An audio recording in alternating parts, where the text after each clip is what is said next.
नमस्कार, सगरमाथा प्राइम समाचारमा स्वागत छ। म प्रसन्न ढुङ्गाना। नमस्कार, म मेडुका श्रेष्ठ। सुरुमा प्रमुख समाचार। कोरोना संक्रमणका कारण पछिल्लो 24 घण्टामा 24 जनाको मृत्यु, 2933 जना संक्रमित, 3150 जना निको भए। सत्तारूढ दल नेकपा भित्रको विवाद उत्कर्षमा, एकता संकटमा, पार्टीलाई विभाजनबाट जोगाउन दुवै अध्यक्षबीच छलफल आवश्यक रहेको नेताहरूको भनाई। डोटीमा कार्यरत एक प्रहरीले 15 वर्षीय बालिकालाई बलात्कारपछि हत्याको प्रयास गरेको खुलासा, जबरजस्ती करणी र ज्यान मार्ने उद्योगमा मुद्दा दर्ता। विश्वमा कोरोना संक्रमणबाट मृत्यु हुनेको संख्या 12,06,000 नाघ्यो। 4,69,40,40,000 बढी संक्रमित। र 7औं संस्करणको नेसिमुरा कप अनलाइन कराते च्याम्पियनशिपमा नेपालले 16 स्वर्ण सहित 35 पदक जित्यो। च्याम्पियनशिपमा 16 देश सहभागी।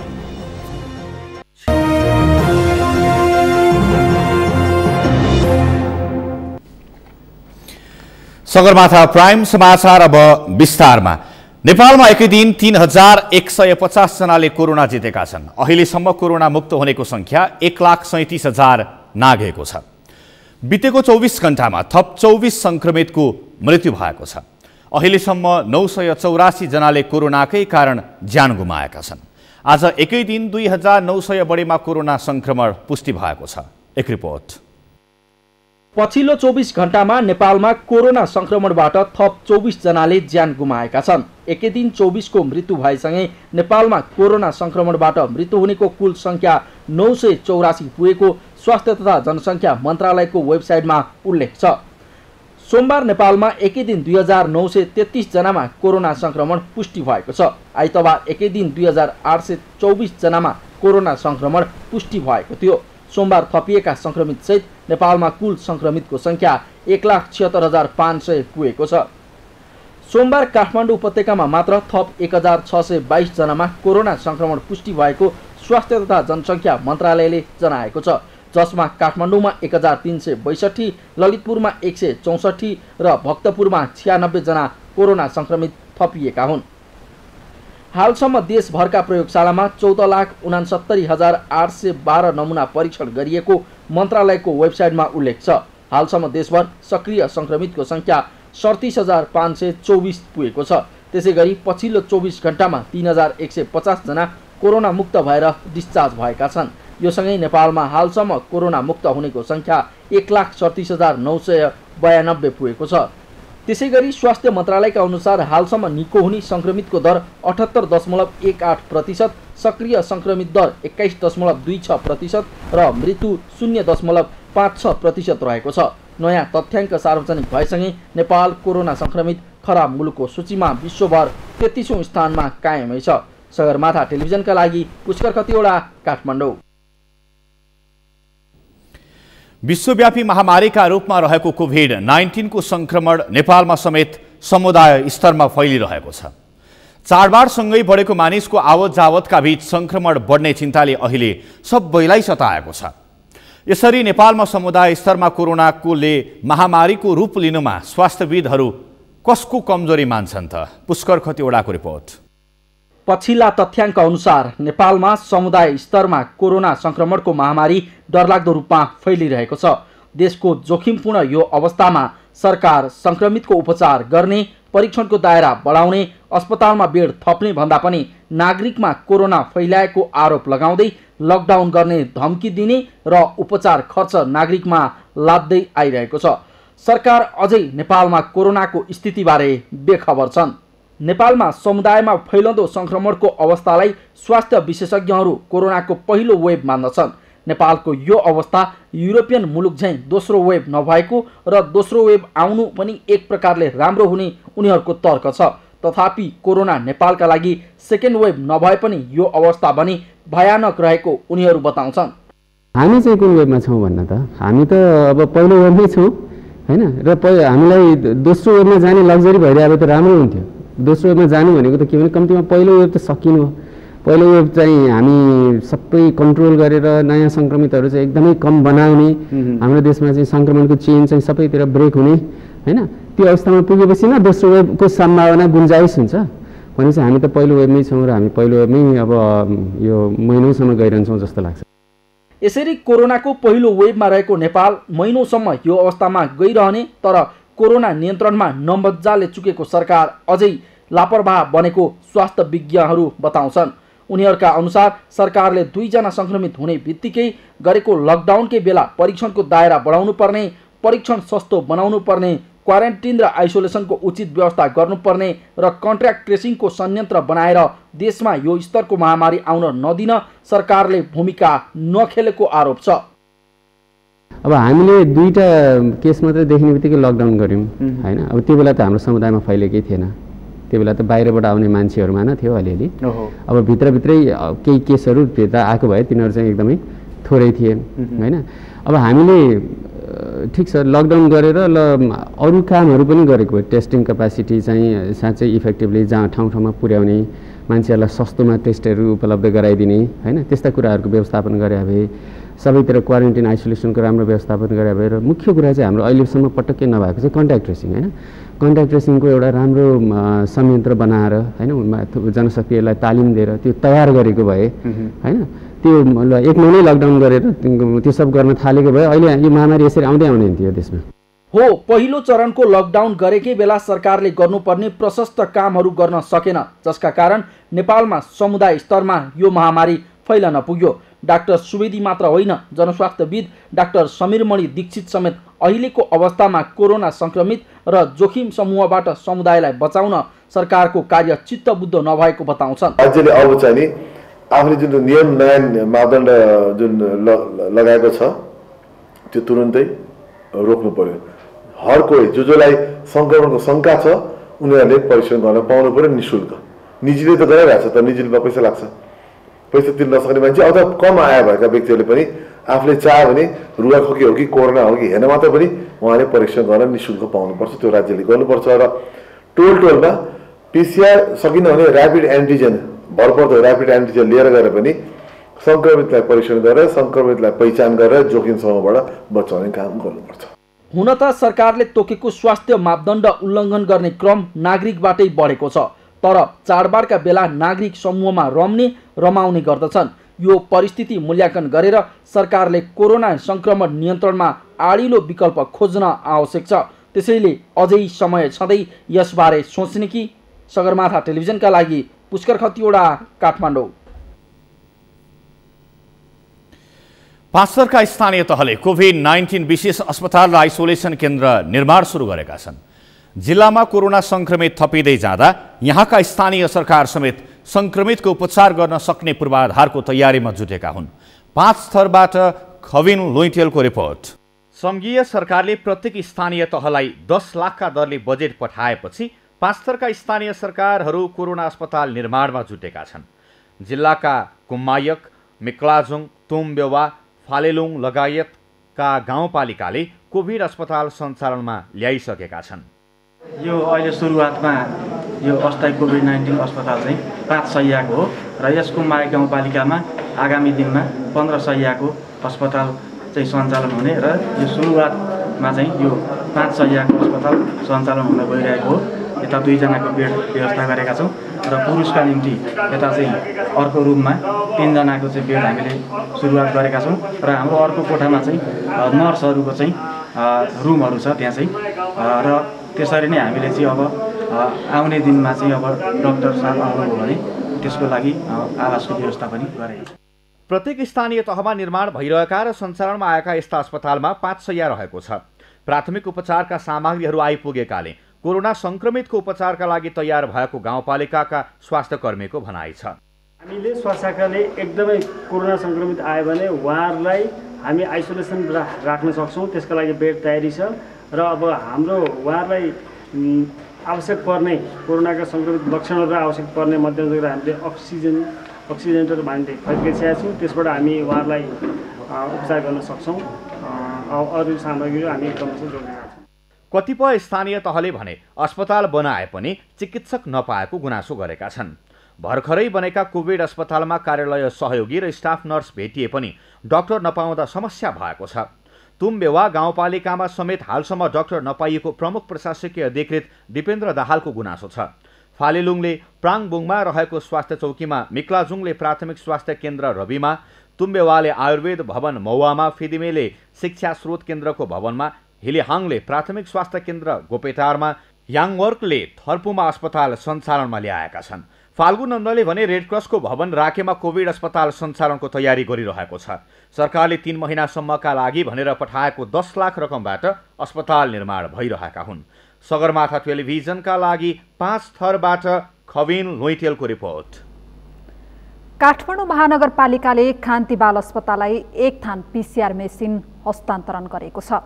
महानगरपालिकाका प्रमुख विद्यासुन्दर साक्यको उपस्थितिमा प्रमुख प्रशासकीय अधिकृत राजेश्वर गेवाली र अस्पतालका तर्फबाट निर्देशक डाक्टर कृष्ण पौडेलले सम्झौता पत्रमा हस्ताक्षर गरी मेसिन हस्तान्तरण गरिएको हो। चीनको नानजिङ शहरबाट प्राप्त 2 मध्ये 1 थान मेसिन अस्पताललाई हस्तान्तरण गरिएको हो। नानजिङ र काठमाडौँ महानगरको भगिनी सम्बन्ध छ। मेसिन हस्तान्तरणपछि मेयर साक्यले जतिसक्दो चाँडो मेसिन जडान गरी सेवा सुरु गर्न आग्रह गर्नुभयो।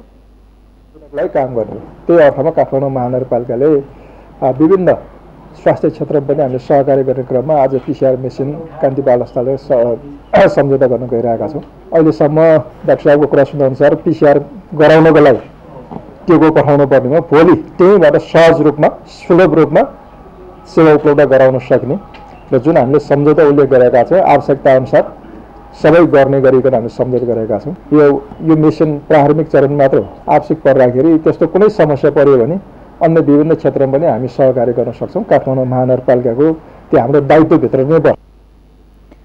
कान्ति बाल अस्पतालका निर्देशक डाक्टर कृष्ण पौडेलले महामारी विरुद्धको लडाईँ लडिरहेका बेला काठमाडौँ महानगरपालिकाले गरेको यो ठूलो सहयोग भएको बताउनुभयो। पौडेलले अहिले पनि दैनिक 20 देखि 30 जनासम्मको परीक्षणका लागि नमुना अन्य ल्याबमा पठाउनु पर्ने बाध्यता रहेको भन्दै अब अस्पतालमै मेसिन जोडेपछि त्यो समस्या हट्ने बताउनुभयो। कोभिड संक्रमित बालबालिकाको भयो र अहिलेसम्म अस्पतालमा नै सुरुमा हामीले चाहिँ पोजिटिभ केसहरूलाई चाहिँ डेजिग्नेटेड अस्पताल पठाउँथ्यौँ। बलम्बु, पाटन र त्रिवी शिक्षण अस्पताल। जटिल बच्चाहरू चाहिँ त्रिवी शिक्षण अस्पतालमा लेभल 3 को लागि। पछि नेपाल सरकारको पोलिसी चेन्ज भएपछि कान्ति बाल अस्पतालले पनि लिन थालेपछि हालसम्म 32 जना बच्चाहरू चाहिँ कोभिड पोजिटिभ बच्चाहरू चाहिँ विभिन्न कोही चाहिँ राम्रै थिए, अरू समस्याहरू थिए, सर्जरीका लागि अपरेसनको लागि वेट गरेका थिए, कोही चाहिँ लक्षण भएका थिए, तिनीहरूको उपचार भइसकेको छ र अहिले भर्खरको डेटा चाहिँ आज 1 जना मात्रै पोजिटिभ छ हाम्रो अस्पतालको कोभिड वार्डमा। कान्ति बाल अस्पतालमा 32 जना बालबालिकालाई कोरोना पोजिटिभ देखिएको छ। अहिलेसम्म 2 जनाले कोरोनाका कारण ज्यान गुमाएका छन्। काठमाडौँ महानगरपालिकाले गत साउन 19 गते चिकित्सा विज्ञान राष्ट्रिय प्रतिष्ठान वीर अस्पताल र परोपकार प्रसूति तथा स्त्री रोग अस्पताललाई कोभिड-19 परीक्षण गर्ने मेसिनसहित अत्यावश्यक स्वास्थ्य सामग्री हस्तान्तरण गरेको थियो।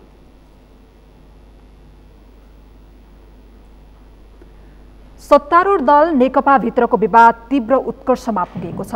पार्टी विभाजनको संघारमै पुगेको नेकपा महासचिवले सार्वजनिक गरेपछि गम्भीर बोर्डमा देखिएको नेकपा विवाद आजसम्म आइपुग्दा विवाद झन उत्कर्षमा पुगेको देखिएको हो। पार्टी विभाजनबाट जोगाउनका लागि नेकपाका 2 जना अध्यक्षहरूका बीचमा छलफल आवश्यक रहेको नेकपा नेताहरूले बताएका छन्।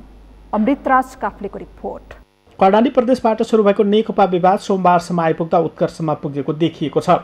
आइतबार महासचिव विष्णु पौडेलले नै नेकपाको एकीकृत अवस्था सङ्कटमा पुगेको सार्वजनिक गरेका थिए। महासचिव पौडेलले नेकपा एकता सङ्कटमा परेको सार्वजनिक गरेसँगै नेकपाभित्र साँच्चीकै सङ्कटको अवस्था रहेको आकलन गरिएको छ।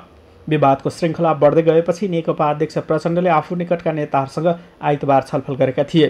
छलफलका क्रममा प्रधानमन्त्री केपी शर्मा ओलीले अलग अलग हुन सुझाव दिएको ब्रिफिङ गरेको प्रवक्ता नारायण काजी श्रेष्ठले जानकारी दिएका छन्। प्रचण्डसँगको भेटका क्रममा प्रधानमन्त्री ओलीले पार्टी विभाजन गरेर अर्को पार्टी सञ्चालन गर्न भनेको जानकारी नेताहरूलाई गराएको प्रवक्ता श्रेष्ठले बताएका छन्। केन्द्रीय कमिटीको निर्णय गर्नुहोस्, स्थायी कमिटीको निर्णय गर्नुहोस्, सचिवालयको निर्णय गर्नुहोस्, बहुमतले गरेका निर्णयमा मान्दिनँ भनेपछि तपाईँहरूले बैठक गरेर के गर्नुहुन्छ? यति भन्दै पनि तपाईहरुले चाहिँ आफ्नै तर्फबाट तपाईले बैठक बोलाउनु भयो भने बैठक बोलाउन साथै म चाहिँ ठूलो अर्को एक्सन लिन्छु, त्यसको सामना गर्न तपाईहरु तयार हुनुहोस् भन्दै त्यसै कारणले बरु चाहिँ अलग अलग चाहिँ सल्लाह गरेर एकै ठाउँमा बस्न सकिन्न हो भनेर भन्नुभयो भनेर हामीलाई जानकारी गराउनु भएको थियो। नेकपामा प्रधानमन्त्री केपी शर्मा ओली पक्षमा रहेका उपप्रधानमन्त्री ईश्वर पोखरेलले भने पार्टीभित्रको विवाद रहेको भए पनि विभाजनको सम्भावना भने नरहेको सङ्केत गरेका छन्। उनले प्रधानमन्त्रीले गर्न खोजेको काममा नेकपाका अर्का अध्यक्ष प्रचण्डले समस्या सिर्जना गरिदिएका कारण अहिलेको अवस्था आएको दावी गरेका छन्। उनले महाधिवेशनसम्म सहमतिका साथमा जान सुझाव समेत दिइरहेका छन्। यो एकता प्रक्रियासित गाँसिएका कतिपय कुराहरू अलि परिपक्व ढङ्गले सम्पन्न हुन नसकेका कारणले पनि यो प्रकट भएको हो। अब अहिले कस्तो स्थिति हो भन्दाखेरि प्रधानमन्त्रीज्यू उहाँको आफ्नो इन्ट्रेस्ट अनुसार सरकारलाई प्रभावकारी ढङ्गले चलाउँ, देश र जनताको हित गर्ने हिसाबले निर्णायक ढङ्गले महत्त्वपूर्ण काम गरौँ भनेर प्रधानमन्त्रीको त्यो प्रयत्न देखिन्छ। अब प्रधानमन्त्रीले गर्न खोजेका यी कुराहरूको बारेमा यो वा त्यो तर्क दिएर यो वा त्यो न्युमा पार्टीसित सल्लाह, पार्टीको निर्णय नभई कुनै चिज पनि गर्न पाइँदैन भन्ने हिसाबले जुन कुराहरू आएका छन् यसले एउटा समस्या सिर्जना गरेको छ। त यो समस्या बेला बेलामा प्रकट भएको छ। त यो प्रकट भएको कुरा सबैले देखेका छन्, त्यसमा लुकाउनु पर्ने विषय नै छैन। अब अर्को कतिपय कुराहरू हिजो पूर्व समूहहरू रहँदाखेरि पूर्व समूहभित्र विभिन्न अब गुटको कुरा पनि थिए।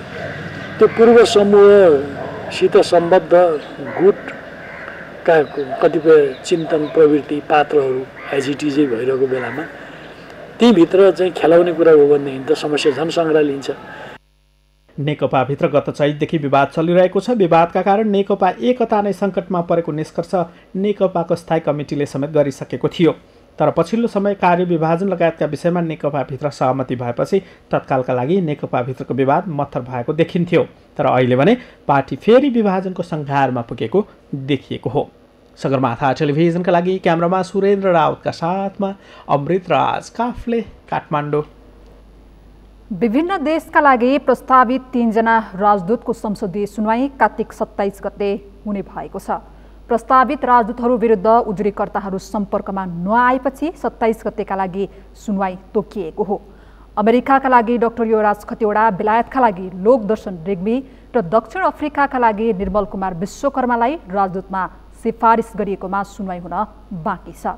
प्रस्तावित राजदूतहरू विरुद्ध समितिमा 4 वटा उजुरी परेका छन्, तर उजुरीकर्ताहरू नै सम्पर्कमा नआएपछि सुनवाई रोकिएको हो। यसअघि कार्तिक 4 गते गोरखापत्रमा सार्वजनिक सूचना नै जारी गरेर उजुरीकर्तालाई सम्पर्कमा आउन भनिएको थियो। संसदीय सुनवाई समिति सभापति लक्ष्मण लाल खण्डले उजुरीकर्ताहरू नआएपछि 27 गतेका लागि अर्को सुनवाईको मिति तोक्नु भएको हो। पढाउन सक्ने समय क्यालेन्डर अनुसार हेर्यो एकदम लास्ट पोइन्टमा गर्दा फेरि अप्ठ्यारो पर्ला, कोरम आदि कहिले काहीँ भइदिन्छ। त्यसकारण तिहारभन्दा अगाडि शुक्रबार पर्दो रहेछ लास्ट टाइम। हामीले शुक्रबार किन लास्ट टाइममा गर्ने, बिहिबार नै गरौँ। बिहिबार गर्दाको अवस्थामा भ्याएन भने शुक्रबार पनि गर्न सक्छौँ। यही महिनाको 27 गते 11 बजे गरौँ।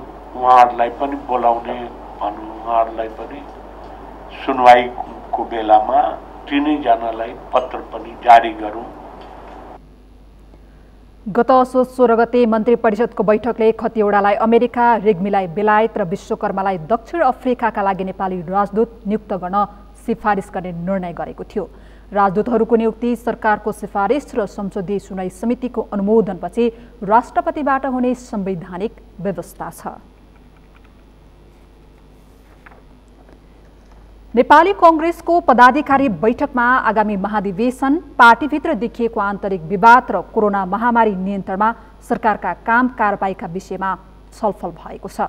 पार्टीको आन्तरिक विवाद, महाधिवेशनको तयारी र महामारी नियन्त्रणका लागि सरकारका काम कारबाही प्रभावकारी हुन नसकेको विषयमा बैठकमा छलफल भएको हो। कांग्रेसका सहमहामन्त्री प्रकाश शरण महतले पार्टीभित्र वरिष्ठ नेता रामचन्द्र पौडेल समूहले राख्दै आएको असन्तुष्टि र महाधिवेशन केन्द्रित छलफल भएको बताउनु भएको छ। उहाँले पार्टीभित्र देखिएको मत भिन्नता, महाधिवेशन हुने नहुने विषयमा देखिएको अन्यलताका विषयमा पनि छलफल भएको बताउनुभयो। त्यस्तै कोरोना महामारी नियन्त्रणका लागि प्रभावकारी काम गर्न नसकेको सरकार विरुद्ध कसरी प्रस्तुत हुने भन्ने विषयमा पनि छलफल भएको उहाँले जानकारी दिनुभयो। कोरोना सङ्कटका बेला सरकार संवेदनशील नभएको भन्दै उहाँले जनताको सरोकारका विषयमा सरकारको ध्यानाकर्षण गर्न कसरी प्रस्तुत हुने भन्ने विषयमा भोलि बस्ने पदाधिकारी बैठकले स्पष्ट पारे र केन्द्रीय समिति बैठकमा निर्णय गरेर अगाडि बढ्ने बताउनुभयो। बैठक भोलि पनि बस्नेछ। सगरमाथा प्राइम समाचारमा अब एकैछिन विश्रामपछि डोटीमा कार्यरत एक प्रहरीले 15 वर्षीय बालिकालाई बलात्कारपछि हत्याको प्रयास गरेको खुलासा। जबरजस्ती करणी र ज्यान मार्ने उद्योगमा मुद्दा दर्ता। गण्डकी प्रदेशमा पशु र बाली बिमा निशुल्क गर्ने प्रदेश सरकारको घोषणा। बाँझो जमिनमा खेती गर्नेलाई अनुदान। र विश्वमा कोरोना संक्रमणबाट मृत्यु हुनेको संख्या 12,06,000 नाग्यो। 4,69,40,40,000 बढी संक्रमित।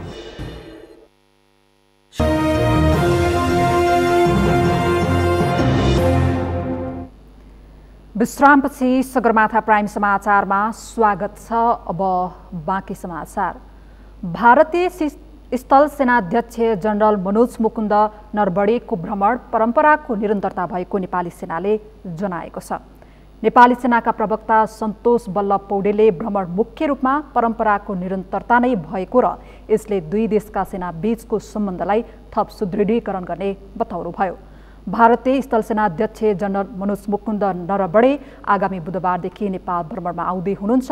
प्रधान सेनापति पूर्णचन्द्र थापाको औपचारिक निमन्त्रणामा उहाँ नेपालको 3 दिने भ्रमणमा आउन लाग्नु भएको हो। नेपाल भ्रमणको पहिलो दिन कुनै औपचारिक कार्यक्रम नभए पनि दोस्रो दिन उहाँले सैनिक मञ्च टुडीखेल स्थित वीर स्मारकमा श्रद्धाञ्जली अर्पण गर्नुहुनेछ। त्यस लगत्तै सैनिक मुख्यालय जङ्गी अड्डामा उहाँले सैनिक गारत निरीक्षण गर्ने कार्यक्रम तय भएको छ। सोही दिन प्रधान सेनापति थापाले आफ्ना समकक्षी स्थल सेनाध्यक्ष जनरल नरवणेसँग औपचारिक भेटवार्ता गर्नुहुने कार्यक्रम रहेको प्रवक्ता पौडेलले बताउनुभयो। भ्रमणका क्रममा जनरल नरवणेलाई राष्ट्रपति विद्यादेवी भण्डारीले नेपाली सेनाको मानार्थ महारथी दर्जा प्रदान गर्ने उहाँले जानकारी दिनुभयो। ग्रहण गर्ने र त्यसको निरीक्षण गर्ने तथा आफ्नो समकक्षी प्रधान सेनापति महारथी श्री पूर्णचन्द्र थापाज्यूसँग भेटघाट गर्ने तथा त्यसै सिलसिलामा अन्य ज्येष्ठ रथीवृन्दहरूसँग पनि अन्तर्क्रिया गर्ने कार्यक्रम रहेको छ।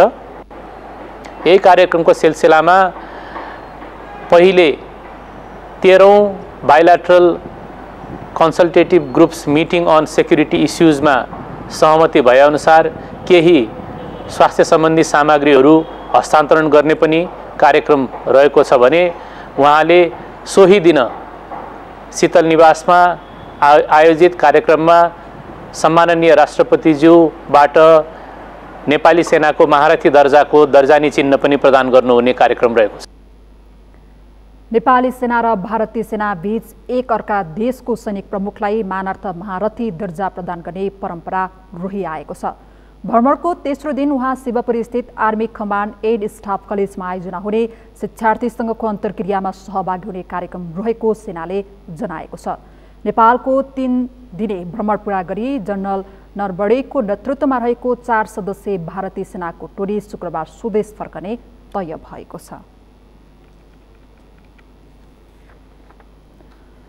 सुदूरपश्चिमको पहाडी जिल्ला डोटीमा कार्यरत रहेका एक प्रहरीले 15 वर्षीय बालिकामाथि बलात्कार गरी हत्याको प्रयास गरेको घटना सार्वजनिक भएको छ। डोटीको गडसेरा अस्थायी प्रहरी चौकीमा कार्यरत 24 वर्षीय प्रहरी जवान सुशील सिंहले कार्तिक 13 गते राति 15 वर्षीय बालिकालाई बलात्कार गरी हत्याको प्रयास गरेको आरोप लागेको हो। आरोप लागेका प्रहरी सिंहका विरुद्ध जिल्ला प्रहरी कार्यालय डोटीमा मुद्दा दर्ता भएसँगै निजलाई पक्राउ गरी जिल्ला ल्याइने तयारी भइरहेको जिल्ला प्रहरी कार्यालयका सूचना अधिकारी तथा प्रहरी नायब उपरीक्षक इन्द्रबहादुर मल्लले जानकारी दिनुभयो। राति 11 बजे बालिकाको घरमा सुतेकी कोठामा पुगेर निज सिंहले बलात्कार गरेको पीडित पक्षले दिएको जाहेरीमा उल्लेख छ। जाहेरीमा बलात्कारपछि बालिकालाई घिसार्दै घरदेखि तल लगी रुखमा झुन्डाएर मार्न तयार पारेको अर्ध अचेत अवस्थामा बालिका भेटिएको पीडित पक्षले बताएको छ। बलात्कारपछि हत्या प्रयास गरे प्रहरी जवान सुशील सिंह विरुद्ध जबरजस्ती करनी र ज्यान मार्ने उद्योगको मुद्दा दर्ता भएको प्रहरी नायब उपरीक्षक मल्लले जानकारी दिनुभयो।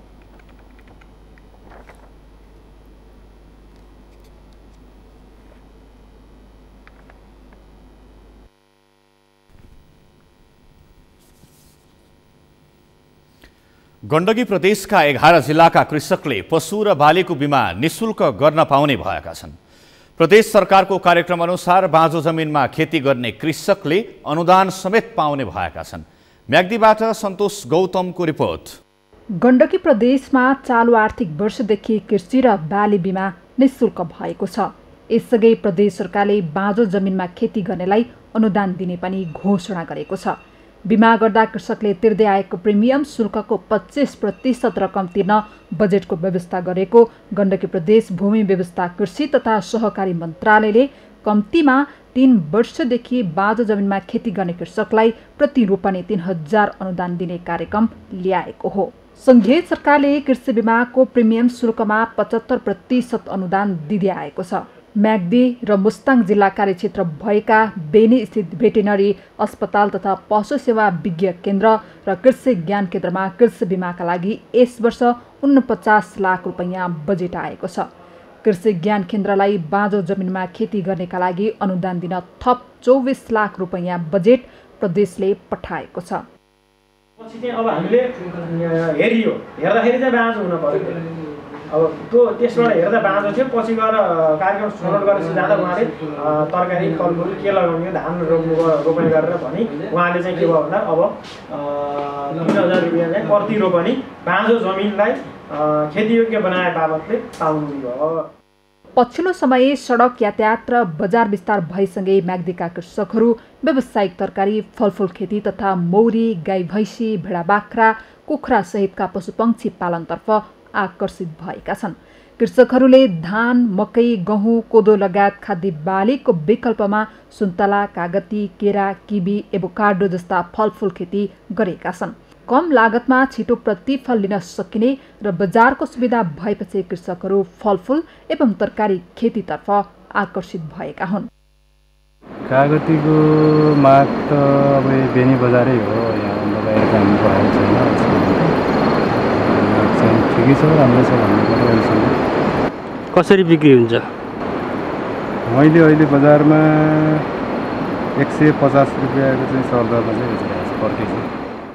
व्यावसायिक कृषि फार्मलाई म्याग्दीका युवाहरूले वैदेशिक रोजगारको विकल्प बनाएका छन्। विदेशमा दुःख पाएर फर्किएकादेखि गाउँघरमै बेरोजगार रहेका युवाहरूले कृषि फार्म खोलेर आय आर्जन गर्न थालेका छन्। कोरोना महामारीका कारण विदेश तथा देशका विभिन्न शहरमा रोजगारी तथा व्यवसाय गुमाएकाहरू पनि गाउँ फर्किएर कृषि पेसामै आबद्ध हुने क्रम बढेको छ। क्यारम भन्नुभयो, त्यसपछि तपाईँको 2-3टा भैँसी मात्र पालेर टाइम पास गरौँ भन्ने सोच बनाएको खास सुरुमा। पछि जति लकडाउन बढ्दै गयो उति चाहिँ अब सोचहरू पनि बढ्दै गयो। 2टा भैँसीबाट राम्रै हुन थालेपछि त्यहाँदेखि बढाउँदै जति लकडाउन बढ्दै गयो त्यति नै यहाँ संरचनाहरू बढाउने गर्दा गर्दै यहाँसम्म पुग्यो। तिनै तहका सरकारले कृषकहरूको सुविधाका लागि विभिन्न अनुदानका कार्यक्रम ल्याएकाले पनि व्यवसायिक कृषि फार्म सञ्चालकहरूलाई प्रोत्साहन मिलेको छ।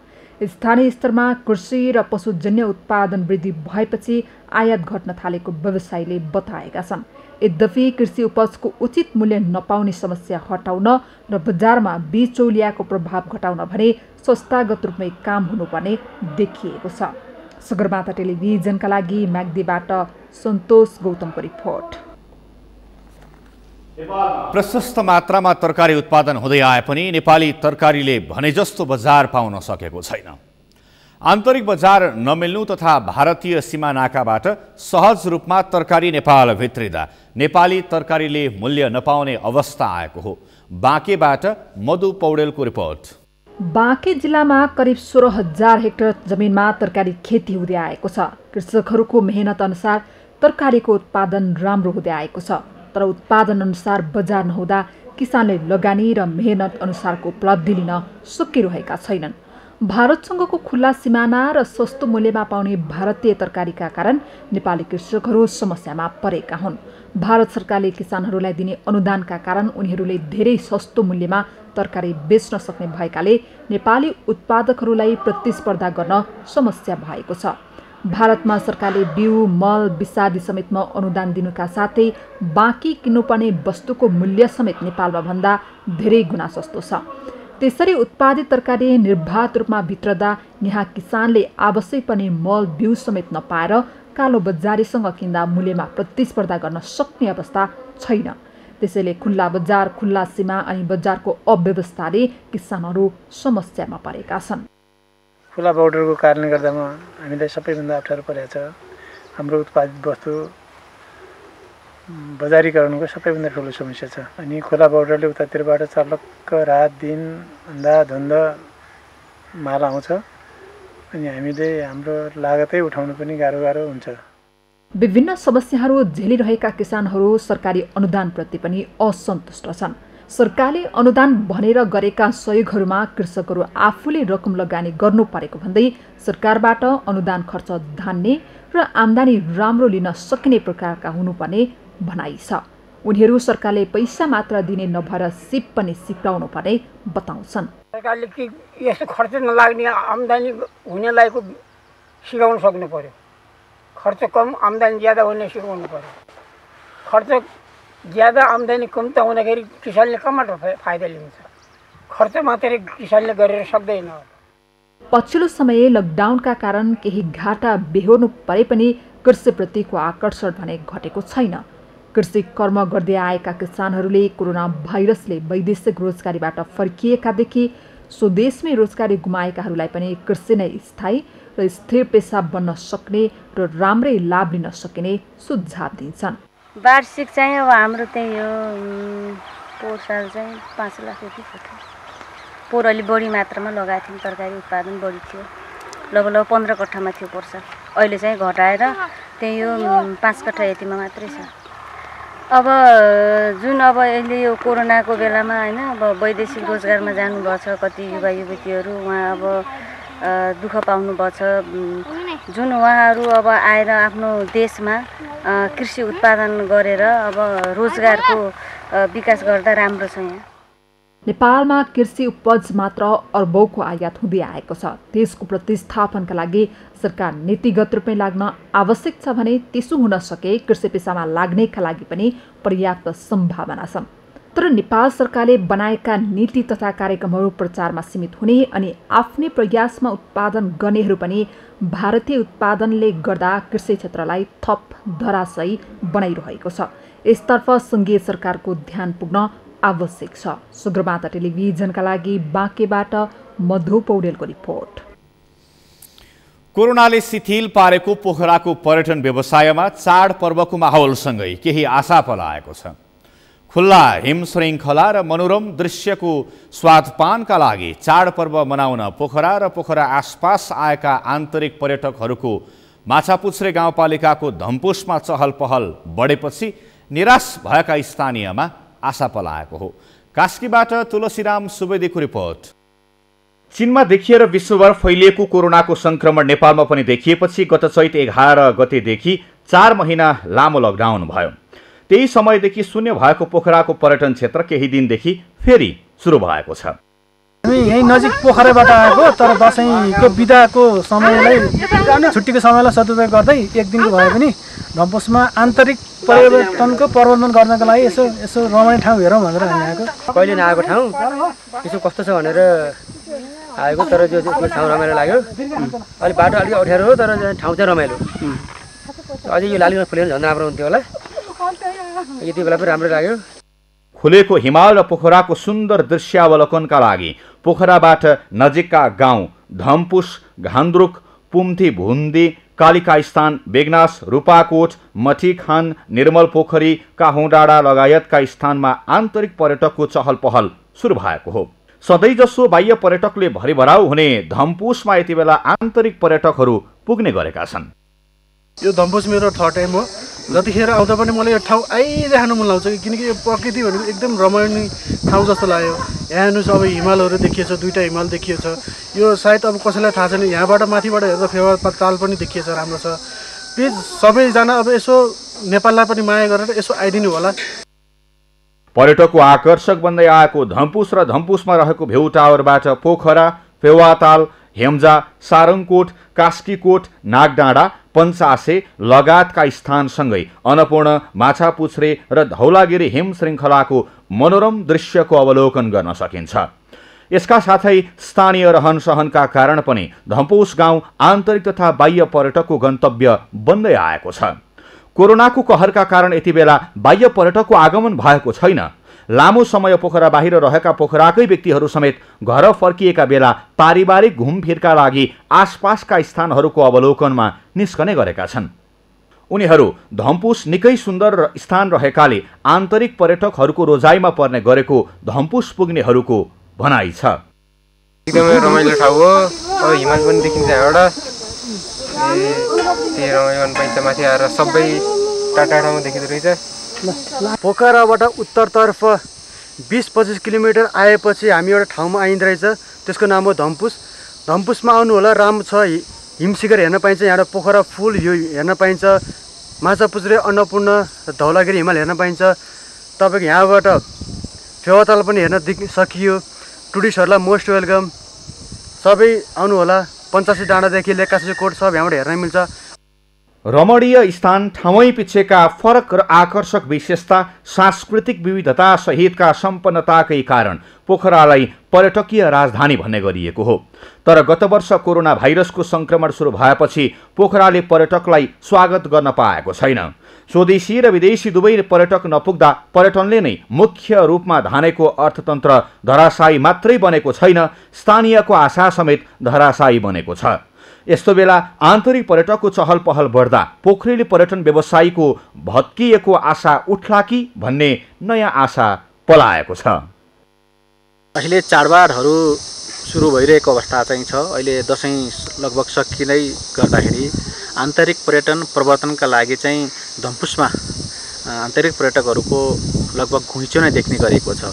यसरी कोरोनाको कहर सँगसँगै आन्तरिक पर्यटनलाई पनि केही उजागर गरौँ भन्ने हिसाबले आन्तरिक पर्यटकहरू यसरी पोखरा र पोखरा आसपासका ठाउँहरूमा पुग्दा पक्कै पनि हामी सबैलाई गौरव लाग्ने कुरा हो। सगरमाथा टेलिभिजनको लागि तुलसीराम सुवेदी, कास्की, धम्पुस।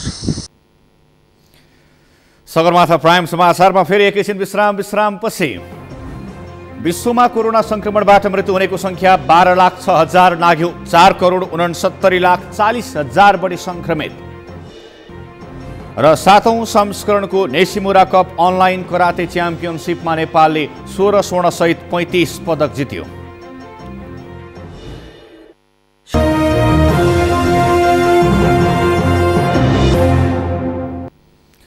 विश्रामपछि पुनः स्वागत छ। अब पालो अन्तर्राष्ट्रिय समाचारको।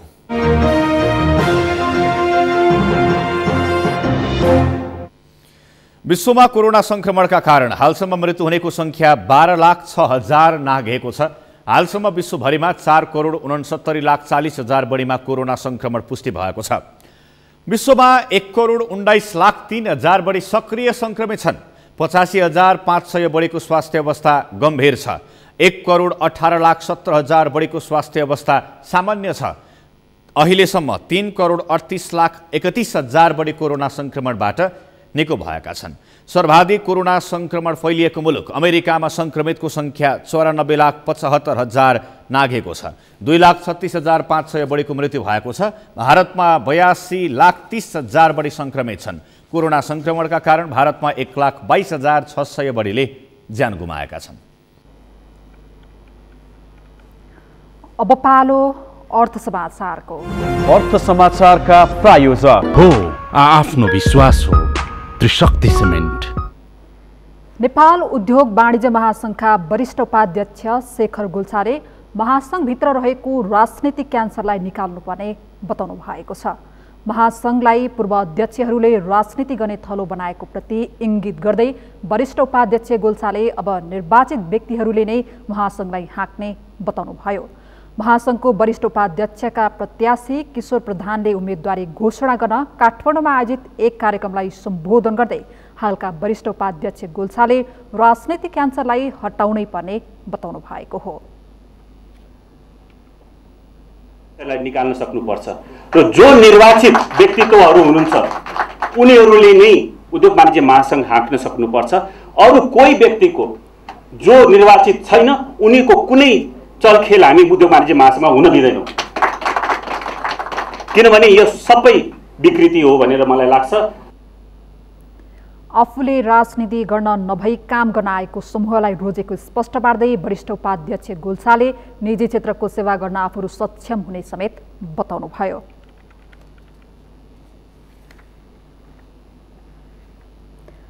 अब पालो खेल समाचारको।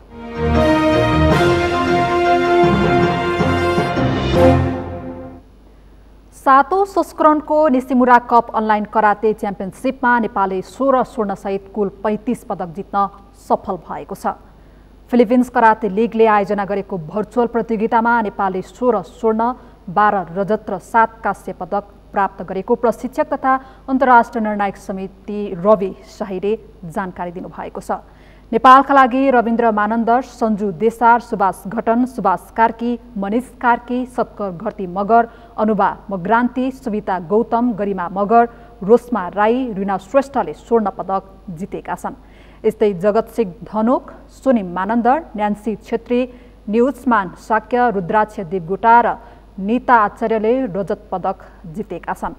नेपालका जुलियाना मोक्तान, डिप्सन सापकोटा, हेरेन्जिन लामा र आरब देवकोटाले कांस्य पदक हात पारेका छन्। पुरुषको 37-45 वर्ष उमेर समूहको एडवाज मास्टर काथामा रविन्द्रले स्विडेनका एन्टोन कुमरलाई हराएर स्वर्ण जितेका छन्। पुरुषको 38-25 वर्ष उमेर समूहको एडवाज काथामा नेपालकै जगतलाई हराएर सुभाष घटनले स्वर्ण जितेका छन्। च्याम्पियनसिप अक्टोबर 30 देखि नोभेम्बर 1 सम्म सञ्चालन भएको थियो। च्याम्पियनसिपमा 16 देशका 232 खेलाडीले विभिन्न स्पर्धामा सहभागी जनाएका थिए। यो सँगै हामी सगरमाथा प्राइम समाचारको अन्त्यमा छौं। अन्त्यमा प्रमुख समाचार फेरि एकपटक। कोरोना संक्रमणका कारण पछिल्लो 24 घण्टामा 24 जनाको मृत्यु, 2933 जना संक्रमित, 3150 जना निको भए। सत्तारूढ दल नेकपा भित्रको विवाद उत्कर्षमा, एकता सङ्कटमा, पार्टीलाई विभाजनबाट जोगाउन दुवै अध्यक्षबीच छलफल आवश्यक रहेको नेताहरूको भनाई। डोटीमा कार्यरत एक प्रहरीले 15 वर्षीय बालिकालाई बलात्कारपछि हत्याको प्रयास गरेको खुलासा, जबरजस्ती करणी र ज्यान मार्ने उद्योगमा मुद्दा दर्ता। विश्वमा कोरोना संक्रमणबाट मृत्यु हुनेको संख्या 12,06,000 नाग्यो, 4,69,40,40,000 बढी संक्रमित। र सातौं संस्करणको निसिमुरा कप अनलाइन कराते च्याम्पियनसिपमा नेपालले 16 स्वर्ण सहित 35 पदक जित्यो।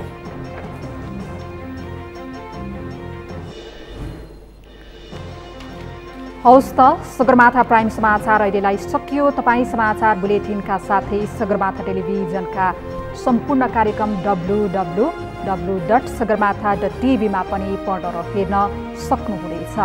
साथै युट्युबमा youtube.com/sagarmathatv नेपालमा हेर्न सक्नुहुनेछ। साथै तपाईँ हामीलाई फेसबुकमा पनि facebook.com/stv नेपालमा फलो गर्न सक्नुहुनेछ। समाचारको शिखर, नेपालको गौरव, नेपालको पहिलो न्युज च्यानल सगरमाथा टेलिभिजन हेर्दै गर्नुहोला। नमस्कार।